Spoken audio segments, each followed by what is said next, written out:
There's nothing more exciting than starting a new workout program or regime.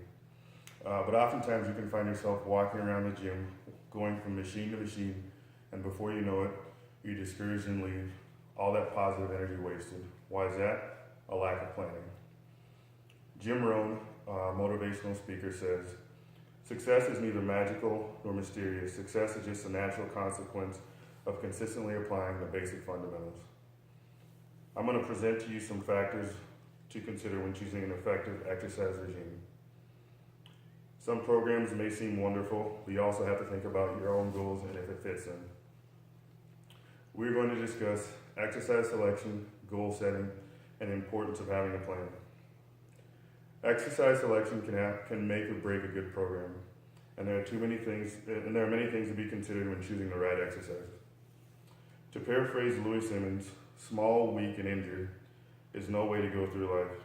If your workouts are designed around the wrong exercises, that's exactly how you could end up unmuscular, weak, and prone to injuries.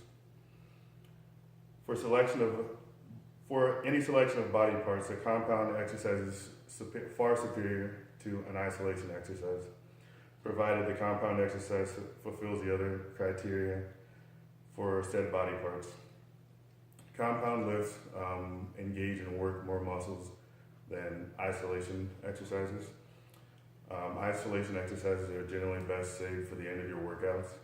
When I say compound exercises, I mean big multi-joint movements such as the bench, squat, deadlift, or even pull-ups would be considered a compound exercise. Isolation exercises are exercises that isolate a single muscle group or a single muscle. For example, curls, tricep extensions, calves.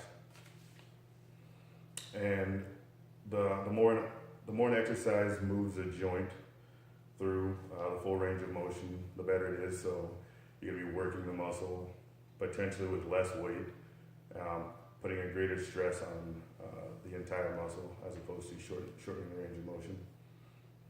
Now that we've established what to look for when it comes to exercise selection, let's discuss how to set goals for your program. Most people generally have a goal when they start an exercise program or working out, but sometimes it can be too general.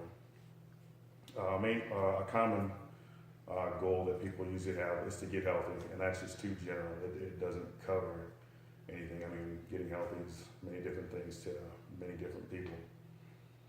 Your goals need to be specific, measurable, attainable, relevant, and time-bound.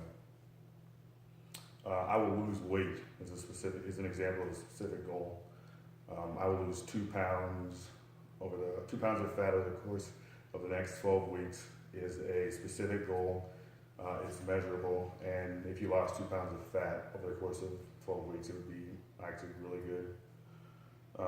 When choosing your goals, you also need to be realistic and choose a goal that you're confident initially that you can achieve.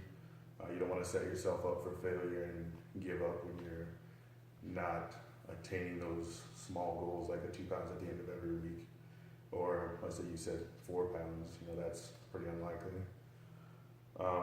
Also, there's individual differences and everyone's different, so you'd be wise to research what it would be healthy for a person of your size. A guy who weighs, 200 pounds would be likely to have more fat to lose than a woman who weighs about 100 pounds. Now that you've set some clear-cut goals, let's just discuss how you're going to get there. Just as it is with goal setting, when considering a plan, always remember to be specific and realistic. Aim for small gains.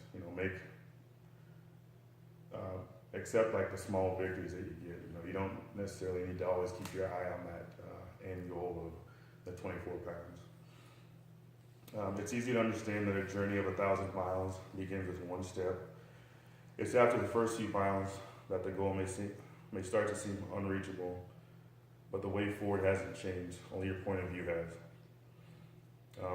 And that basically just says, if your goal is to reach 200 or to bench 225 pounds and you currently have a bench press of 100 pounds, you don't get to 225 by benching 225 every single day.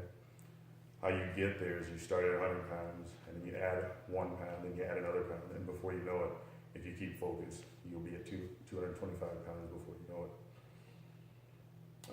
Hopefully I've given you some insight and pointed you in the right direction on choosing a successful program. My main advice to you would be to set clear goals, choose the exercises that give you the most bang for your buck, and choose a program with the understanding that it's a long and rewarding process. No matter how good your intentions are, without a consistent, realistic approach and a plan, it's going to be a lot harder to reach your goals. Thank you very much.